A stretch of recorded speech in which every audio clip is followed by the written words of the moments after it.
الله الرحمن الرحيم ادفع بالتي هي أحسن فإذا الذي بينك وبينه عداوة كأنه ولي حميم وقال عليه السلام المسلم من سلم المسلمون من لسانه ويده.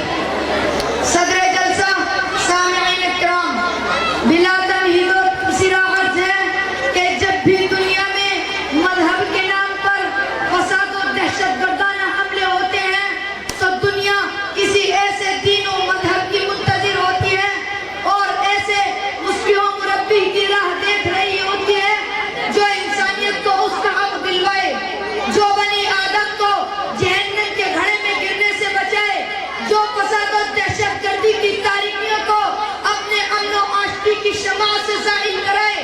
تو یاد رکھیے یہ صفت صرف اور صرف مذہب اسلام کا حصہ ہے.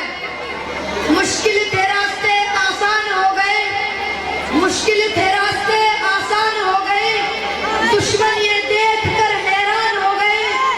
رکھا جب میرے نبی نے دنیا میں قدم، رکھا جب میرے نبی نے دنیا میں قدم، نہ جانے کتنے حیوان بھی انسان ہو گئے. معزز مہمانان عظام، 6 صدی عیسوی میں انسانیت کی حالت کنتم علی شفا حفرۃ من النار کی تھی. مفلسی کے خوف اور جہالت نے نومولود لڑکوں اور لڑکیوں کو زندہ درگور کر دیا تھا. زنا و عریانی معاشرے کی عام وبا بن چکی تھی. دن کی روشنی اور رات کی تاریکی برسر عام چوری اور ڈکیتی کی جاتی تھی. انسانیت سوز جرائم سے معاشرے کی فضا متعفن ہو چکی تھی. بنی نوع انسانی کے افعال سے آسمان و زمین بھی سرنچار ہو چکے تھے. تو اس وقت اسلام نے وہ انقلاب برپا کیا کہ ہلاکت کی موج نے سسکتی انسانیت کو ساحل پر لا کھڑا کیا. مائیکل ہارٹ نے اپنی کتاب میں اس بات کا اعتراف کیا ہے کہ لوگوں کے قلوب کو سب سے زیادہ متاثر کرنے والی شخصیت محمد صلی اللہ علیہ وسلم کی ذات ہے. سامعین کرام، اسلام کی تعلیمات کا مطالعہ کرنے سے معلوم ہوتا ہے کہ جہاں ایمان اسلام کا مادہ خود امن و سلامتی کا پیغام دیتا ہے، وہیں اسلام کا طریقہ سلام، السلام علیکم ورحمۃ اللہ وبرکاتہ کے ذریعے امن و آشتی کا درس دیتا ہے.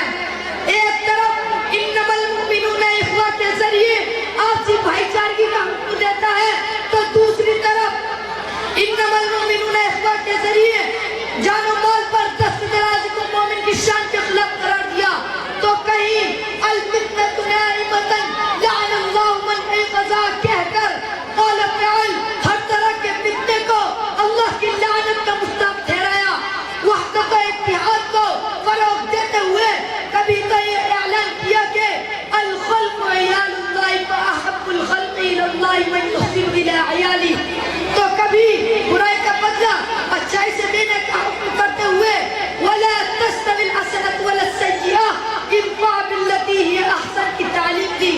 اور کہیں ومن عفا واصلح فاجرہ علی اللہ کے ذریعے آپ سے معاملات میں صلح صفائی کی تعلیم دی. الغرض عبادت ہوئے، معاملات، معاشرت ہوئے، سیاست، خواہ زندگی کا کوئی بھی شعبہ ہو، ہر شعبے میں اسلام امن و سلامتی کا پیغام دیتا ہے. ارے اسلام پر دہشت گردی کا الزام لگانے والوں، کیا تمہیں اسلام کی پاکیزہ تعلیمات نظر نہیں آتی؟ جو مذہب جہاد میں عورتوں، بچوں، بوڑھوں اور مذہبی پیشواؤں پر ہاتھ تک نہیں اٹھاتا، وہ دہشت گردی کیسے کر سکتا ہے؟ جو مذہب یہودیوں، عیسائیوں اور منافقوں کے ساتھ عدل و انصاف کا معاملہ کرتا ہے، اس کو دہشت گرد اور تخریب پر قرار دیا جائے، یہ کہاں کا انصاف ہے؟ جو مذہب یتیموں کے مال کو ضائع کرنے پر پابندی لگاتا ہے تو وہ ان کی جانوں سے کیسے کھیل سکتا ہے؟ جو مذہب زکوٰۃ و صدقات کے ذریعے مفلسوں اور ناداروں کی روزی کا انتظام کرتا ہے تو وہ ان کو قتل کرنے کا حکم کیسے دے سکتا ہے؟ یہ اسلام کے امن و امان ہی کا نتیجہ ہے کہ دمشق کے ذمیوں نے بھی ابو عبیدہ ابن جراح کی جدائیگی پر آنسو بہا دیے. اندلس کے عیسائیوں نے موسیٰ بن نذیر کو مرحبا کہا. ہند میں محمد بن قاسم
جنگ میں